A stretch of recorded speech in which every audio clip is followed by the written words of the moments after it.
Over the past decade of my career, I've had the privilege of working with thousands of college students across the globe, hiring hundreds of interns and new grads at some of America's top tech companies. Like most people, I've experienced plenty of ups and downs, personally, professionally, but through it all, I've spent countless hours, many of late nights, reviewing resumes, building interactive student programs, and creating unique strategies with one mission in mind: to make the lives of young professionals easier, better, personally and professionally, so that ultimately they can win in corporate America and unlock their full potential. Thank you for joining the Career Hacks podcast.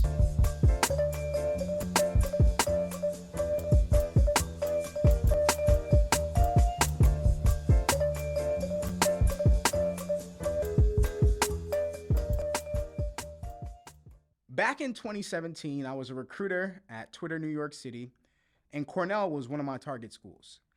I remember getting an email from a CS student there. He was clearly sharp, had it together, and I had to make a call on whether or not we had room for him that summer. Ultimately, we decided to reject him. And then that same summer, he ended up at Google. Now, as a recruiter, when you let someone like that slip through the cracks, you never forget. You actually keep watching them. So I kept watching Jaron. Before I knew it, he stopped emailing me about internship opportunities, and he started talking about something he was building on campus, a student club, an organization called ColorStack. And over the next several years, as I moved through roles at different tech companies, I kept leaning on ColorStack to find some of the best techies in the early talent space. Students from ColorStack always came in prepared, they overperformed, above average, and they really went on to build successful careers within the tech industry. Jaron had a Google offer, a full-time Google offer on the table, and he decided to turn it down, ultimately because he wanted to continue building this thing called ColorStack. Today, I sit down with the man, the founder, CEO, and GOAT himself. Please join me in welcoming Jaron Petty to the podcast. So back in 2017, I was a recruiter at Twitter, and Cornell was one of my target schools. And I remember back then, there was a kid who reached out to me and said, "Hey, I want an internship." He applied, and we had to make a tough decision whether or not to move forward with him or not. And we opted not to. That same summer, that kid ended up at Google. Now, as a recruiter, when you see something like that, you got to keep an eye on that kid. So I kept watching this kid. And then a couple months, maybe a year later, he stopped reaching out to me about internships and started reaching out about a student org he started on campus, which was called ColorStack. And since then, I've had the pleasure and the opportunity of working with ColorStack and hiring lots of different students from that organization. And I'm super excited today to sit down with Jaron, the founder and former CEO of ColorStack today. So welcome to the Career Hacks podcast. All right, perfect. So I just told the audience my side of the story from back in 2017. Can you tell me, why did you turn down the internship in 2017? And just kind of give me your side of the story. Yeah, for sure. And first of all, thank you for having me. Of course. Second of all, small thing, I am technically still the CEO. So Oh, my bad. For all legal purposes, I'm still the CEO. Fair enough. Yeah, I mean, at the time, so that was 2017, right? Yep. That was so I had already done a Two Sigma internship for my freshman year. So this was my sophomore year internship that I was going into.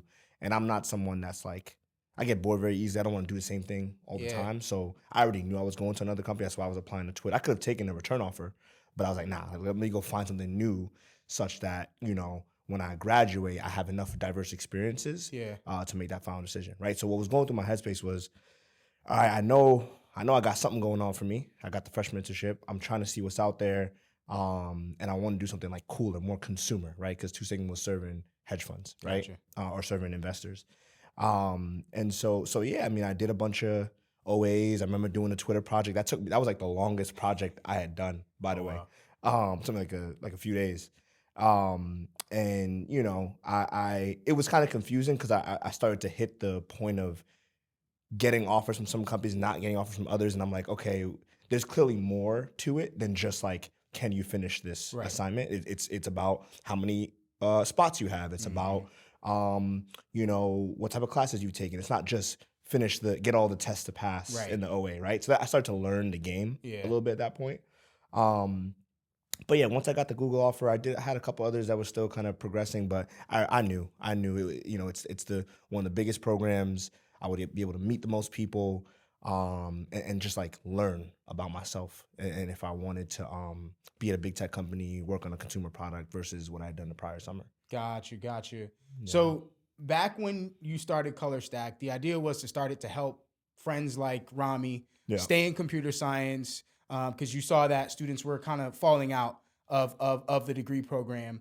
And by the time you were wrapping up at Cornell, I'm pretty sure you had a return offer from Google. Yep. And I mean, there were many companies, Twitter included. I was one of the recruiters. I was like, yeah, we need to get this kid. Yeah. And you said no to all of us.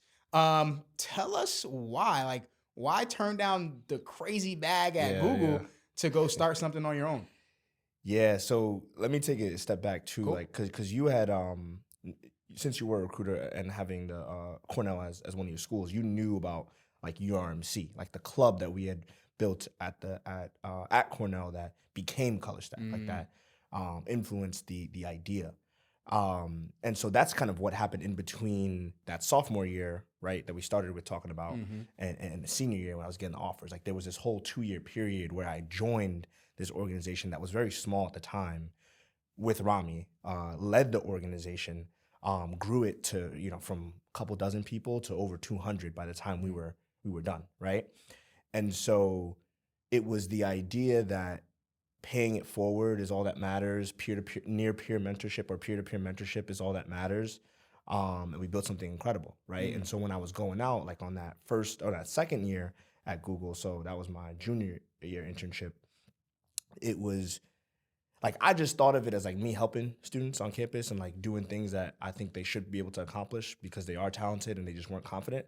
But then once I went out to a company like Google and they saw like, wow, there's like 20 Black kids from Cornell at this internship, like most, at least for Black and Latino communities out of all the other schools, they're like, what's going on here? Like something here is different. And I took it for granted at first, but once I got out into the world and realized that like not every campus has a community like this, not every campus has this energy and this camaraderie, that's when I started to like think like, maybe this is something that's bigger than Cornell, right? And so what I tell people when I explain my entrepreneurial journey is that I just kept solving the bigger problem. Like you kind of talk about the onion in an opposite direction, like you peel off the onion. But like if you start from the nucleus of like where I was supporting students, I kept building this onion of like a broader circle of influence where it was just my friends, then it was the broader Cornell student community, then it was other schools that wanted us. So it kind of organically turned into something bigger than I thought it was. So going back to your question around having the different offers, I accepted Google in September of my senior year. But while I accepted that, or at the same, I did. I actually did before it was cool, right? Yeah, and funny enough, my recruiter, I never remember this I never forget this conversation. When I actually ended up reneging, I'm gonna go back in time, but when I ended up reneging, she was like kind of confused because like the APM program, as you know, was like a very tough to get into. Yeah, tough to get into, very well esteemed. Yeah, and she kind of was like, this never happened to me before. Like I actually don't know what to do. Like she didn't know what the next steps were, like logistically. So she was like, I hear you and I support you, but like, let me get back to you on like actually what happens next because I've never dealt with this. So yeah, I did it before everybody and their mother was doing it. But yeah, like during that senior year, like I had like tactically made that decision to accept that offer, but mentally and kind of energy wise, I was working on ColorStack. And the idea was like, if I can build enough momentum, raise enough money, build an environment and an ecosystem for me to like make this not too much of a trade-off, then I'll do it. And if not, I'll just work at Google and do it on the side. So that was the mental model. It was like, I'm not gonna just jump off a cliff, take a little bit more calculated risk, and see what the opportunity really was. Not like telling it what it is. I was trying to like feel it out. Talk to a Gotcha. bunch of companies, talk to some funders, talk to other students, Yeah. and just like see what it was. So tell me about the moment when you realize, okay, I have something here. Forget the Google stuff. This is what I'm gonna continue. Like, Yeah. what was that moment like? Like, what was the deciding factor? Like, Good. hey, I'm Yeah. definitely gonna do this Yeah, instead good of question. taking the Google thing. So you're familiar with DevColor. Mm-hmm. So the founder of DevColor, I'd met him my sophomore year or junior year. Okay. So we caught up during my junior year internship in the APM program, Okay. and just a regular catch up, Yeah. right? And he had like in that it was lunch on the Google campus. I'll never forget it. I was explaining the things that I was, thinking that were on my mind as a senior, right? Where I want to, work, or like what I want to do in my life, like what's been up the past year, like just a regular catch up. Yeah. He basically didn't let me like get to the next topics I wanted to get to. He kept harping on like URMC, like, oh wait, so tell me more about that club, like. Okay, but I have this like follow-up question. Like we basically didn't get to anything else that I wanted to talk about. I had like this startup I was trying to do at the time. We did not get to that. He just kept asking follow-ups about URMC. Okay. And so that night, so we didn't have that much time left, but like that night, he starts texting. I still have screenshots of the text. He starts texting me like paragraphs after paragraphs at like 8:30, 9 p.m. Mind you, wife, kids, like you got other things to be doing. Yeah. It was clearly on his mind. It was clearly on his mind. Yeah. And so it was that moment, that day, and like some of the things he was saying in those messages was like, I think you really have something here. I've built something that's for a different part of the pipeline, and people have been telling me to like go into college, but I fundamentally believe that needs to be a separate organization with a separate mission and a separate founder. And so just seeing, and then he was telling me like, okay, here's how I can show you how to kind of fundraise for it and build a model. So it was like, one, the belief from this accomplished person that I can do something that I wasn't thinking I could or should. Right. And then two, immediately after telling me like, but I'm also going to show you how. Right. And so that was mind you, like prior to that point, up until that point, I was like, okay, this is a great organization. I've done a lot. I've made an impact on the Cornell community and some other schools, but that's just it. Like I'm going to step down in December and go on with my life. Like there was no intention of building it bigger than that, at least in a full-time capacity. Yeah, yeah. So that was the moment. Interesting. Yeah. Well, I mean, as someone who is a recipient of ColorStack from the other side of the table, I've worked with you and the organization to hire many students at Zoom, at Credit Karma, at a multitude of different companies that I've been at. And what I can say is that ColorStack students not only brought diverse perspectives to the table, but they always came in prepared and outperformed their peers. And I just continued to see that same thing happen over and over every time I hired a ColorStack student. I remember there was a ColorStack kid we hired at Credit Karma. I don't know if you remember Ellington. Oh, of course. Went to MIT, and now he's going to Figma full time. Like, that's the quality of talent that we were getting from ColorStack. Yeah. But like, what do you actually think about this organization that you built? And what was the core of ColorStack that you truly believe changed the recruiting pipeline for folks like me on the other side? I think like at a foundational level of like leadership and where the org came from, there are a lot of organizations in this space that were founded by people who didn't have the lived experience of who they're trying to serve. And I won't go into, I could get on a soapbox about that. Yeah. But like the intentions weren't pure on their end, and it was like used as like a stepping stone to go do something else and get proximity to like power and the industry. Whereas I think our students saw in my journey, I accomplished the thing. Like the thing. Like working at Google is like the thing for most people, right? I was a TA, right, for one of the hardest classes. Like I did all the things that they're all trying to accomplish, and I still said no. And I think that like at the foundational level, that's a level of trust, or that builds a level of trust from day one that I think no other organization could achieve or benefit from without that founders type story, right? So, but then it's like, then it's on me to actually do the work and build the team. Right. So I start to earn the rest. Right. But like at day one, I earn the relationships of recruiters, of students, of the right people around, because they're like, no, this guy, like, he knows what's going on. He knows what it takes. He has a pure intention here because he has the other options that he's like said no to, right? Right. So I think that was a good foundation to build off. I still had to like be humble in the way of like not thinking that just because I was a CS student, I know everybody's journey. So then it still took the work of like learning, listening, and reacting, and then responding to the community that I started to build. But at the end of the day, we pride ourselves on peer-to-peer support. And fundamentally, that came from like my experience, where I was like, what changed at Cornell wasn't like we hired but like recruited a bunch of volunteers from Twitter, Google, et cetera, to come and like mentor us. We didn't do that. We didn't need that. We just needed anybody who figured something out before someone else to just pay it forward. That's it. That's it. That's it. And if you look at the like the reality of the like the facts of the situation, like I was mentoring seniors in some cases as a sophomore. And it's not about linearly on the timeline that I was more mature or knew something that they didn't, or like was older than them in some way. It's just that there was one kind of axis where I had learned a thing that they didn't know, and I had to pay it forward. And like that's just it. It doesn't matter how many years of experience you had. It doesn't matter where you are in how many internships you had, or like where you are in the journey of college. It's just like when you learn something that someone else doesn't have, like in your community, like go teach them that. Yeah. And that's it. That's amazing, man. Kudos to you for, I don't know if you were intentionally thinking that those were the right pieces of the puzzle to put together, but clearly it all came together and made a beautiful picture. I kind of want to switch speeds for a second.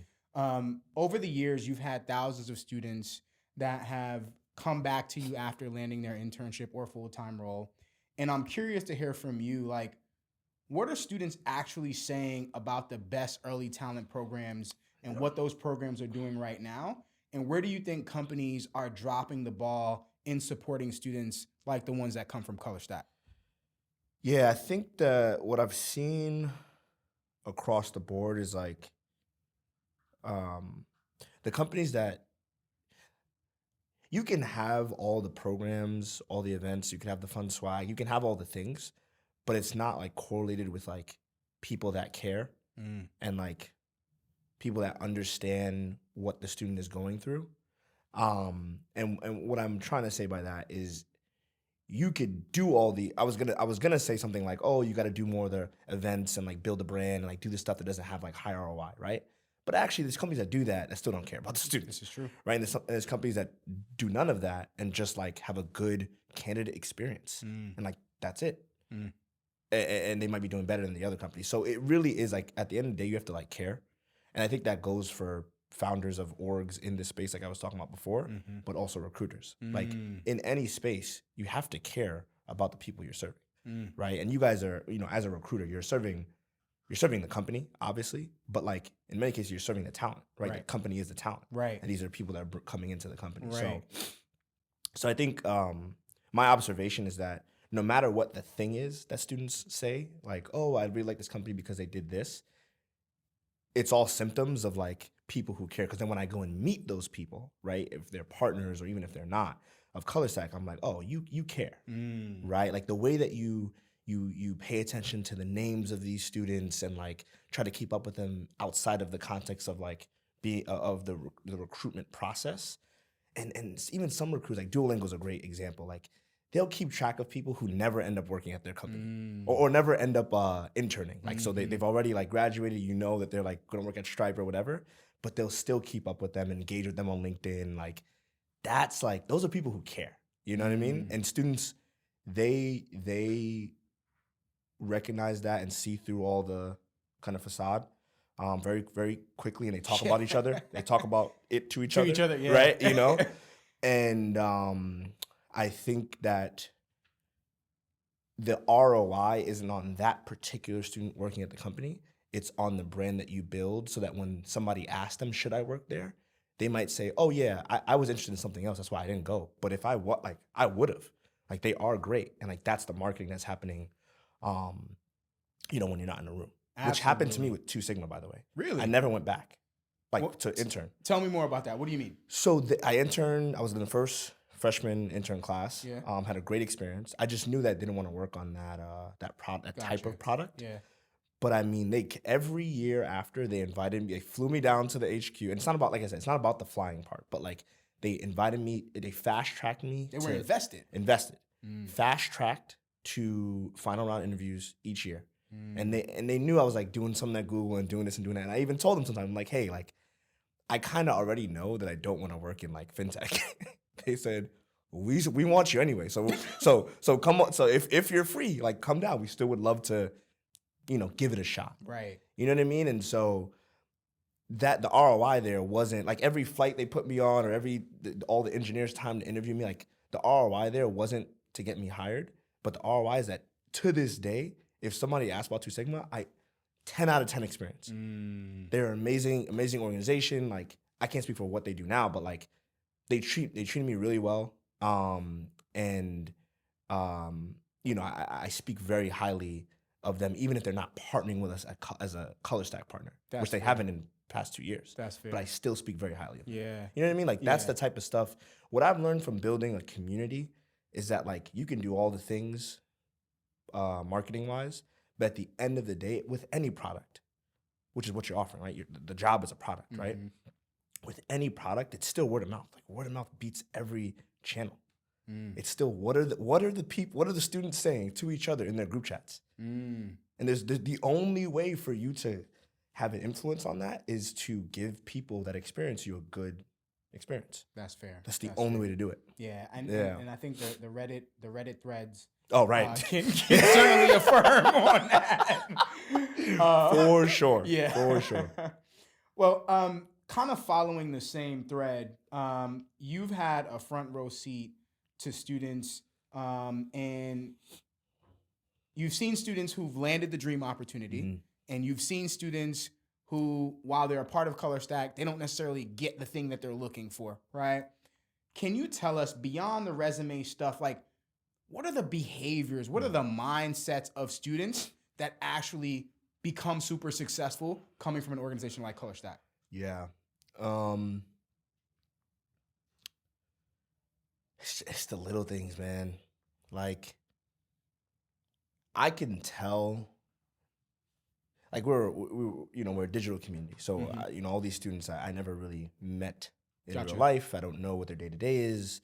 But you can just tell the long-term, like, what the long-term success of a person will be, a person generally, is just when they do they do the little things right. Like, just showing up, period. Just showing up, period, is one thing, right? As you know, people are just like, and they don't communicate. Like, showing up, being communicative, things happen, life happens. But when you show up, when you communicate, show up on time, right? You're a person of your word. Like, you say you're gonna do a thing and you do that thing.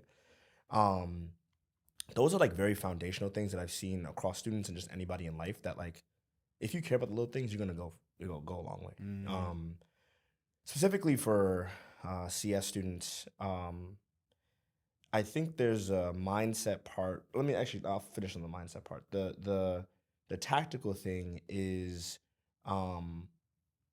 doing the work to like build your skill, like not waiting for the right class or the right course, or you're just like going after it. Like, you got to be hungry in some way. And the mindset part is like knowing that like nobody's here to save you, right? Like, that's like, ColorStack's not here to save you. You know what I mean? So it's like knowing that everything is a tool, and your success is a reflection of how you've used the tools available to you. The people that I've seen succeed are just people who go after it. They go get it. They use the tools that are around them. I mean, it sucks because like, as minority in the space, I get it. If you're on a team and you're the only black person, like, you don't want to go to that happy hour, you don't want to go to those social events, and you're like waiting for them to be done. I mean, So what's the alternative? Right. You know, like Right. there's 6 interns. I was the only black intern when I was at 2 Sigma, 6 of us, right? I could have been like, yeah, I'm not gonna do like anything social, anything, whatever. I'm just like, yeah, I'm good, right? And there's many reasons why why that's like rational. Mm-hmm. But it's like, no, just show up, put on the face, do the thing. And like with any group of people like that, that leaves an impression on the people that you're interacting with, right? Like why would anybody want to further engage or like be very excited about someone that doesn't want to be around? You know what I mean? And so it's tough. I mean, I'm not saying that's easy, but it's like they do the work, they show up, they build their skills, they take setbacks on the chin, right? And they wake up the next day and get after it. I respect that. Kind of reminds me of this book that I was reading recently, where the author talks about, it's called The Richest Man in Babylon. Mm-hmm. Yeah, of course. Have you read that before? Mm-hmm. And they talk about how like you can summon good luck by simply just taking advantage of opportunities, by 100%. Just showing up. Yeah. Good luck will find you. Good things will happen. So I think that's a really good point that you hit there. Let me actually add another visual for people. I'm a very visual person, right? So exactly what you're saying. My visual to that, which I've heard people say over time, is like you can like luck is just like, let's say it's like dots, like meteors just flying around in space. If you are just your body, your person, it is low probability, like bringing math into it, that any of those things are going to hit you. Right. You increase the surface area, right, of a thing to get hit by that meteor or whatever, that rock, if you just go out and do more things. So in the internship case, like I said, the surface area of someone, like you increase the surface area by going to that extra event, right? Mm-hmm. That's another place, another time where someone can like see who you are and what you're about. Absolutely. So that's just I'm a visual guy, but like that when I saw and read that, I was like, that makes so much sense. It's genius, but it's just so keep simple. Increasing the surface area. Exactly. And I'll eventually get hit with something. Exactly. I think that's a really good point. I want to kind of close things out by talking about the thing that we're all watching kind of play out in the workforce right now as things shift. As you know, AI is at the forefront of a lot of the work that we're doing, and students are having to use the tools. What do you think students should be thinking about and doing today that most of them are not doing to optimize for the future of the workforce, where AI is kind of accelerating all things? You know, AI is impacting people's jobs. Like, what should students be doing to prepare themselves for the future? Yeah, I think at the end of the day, we're going through a time, like there's a lot of unknowns right now, which we've seen as like a country or just as a world, like we've seen in history many times, right? It's just, I think there's a first level of like adjusting your priors on like what you should expect from this market. Because then you're gonna like burn yourself out thinking that this market is the same as 2 years ago. What is the phrase, like yesterday's price, not today's price? That's like a fact. Today's market is not yesterday's market. You know what I mean? And it's like if you're trying to compare this to what you probably saw 2 years ago, you're gonna drive yourself crazy. Yeah. So, and I know it's tough. You got people on visas. You got people trying to take care of their family. Like, I get that, but I mean, what else do you want me to tell you? Like, you're gonna, in the probability perspective, like you're probably not gonna get a job, and then you're gonna stress yourself out on top of that. Like, that's not a good combo. So just like take whatever you can control, like control that, and just manage your expectations. I think there's still a level of like builders build, and like people recognize that, right? So doing the work to whatever the thing is, build the skills for that. And now you can do that even faster with AI, right? So like I'm at a startup right now. We're hiring a lot. Like Anthropic is hiring engineers. Like the AI is taking your jobs. I mean, if the frontier labs are still using Workday for their software and still hiring engineers and hiring writers and paying them $400K, not just for like training stuff, but like to actually do writing. Yeah. I think we're good for now. Yeah. Right? I think we're good for now. But it's still, at the end of the day, I think the bar is higher. So like, yes, there is efficiency gains where you could do more with less as a company. So the intern programs are smaller. The companies are hiring. Like that is true. So it's still going to require you to do the work to be great and differentiate yourself. But yeah, like that's like half the battle, and like that still might not get you there, which is not what I'm not trying to say this is going to get a student there. That's half the battle. The second half, I would say, is to open your mind to other roles, and just like other ways of getting your career started, period. I agree. And I think like the younger generation, me included, like I think we, especially if you're in CS too, there's like this bubble of like linear career progression that we're all in because of the internship started at freshman year. So it's like you have this very, like my brother's in videography and film. It's tough. Like there is like, and if you talk to someone who's been in that industry for 15 years, they were a server for a couple of years and then did this on the side and then did that. And then by the time they were 32, they finally did the thing that they went to school for. You know what I mean? And like most careers are like that. The average person doesn't really figure it out until 30s is what I've seen. And so I think especially younger generation, but also being in, it's not just being younger, it's actually just being in tech. You have so much opportunity in front of you that you think that everything is linear from the day you pick your first internship. But you might go do something that's like completely orthogonal to like what you study for the first couple of years. And that's like par for the course of like life.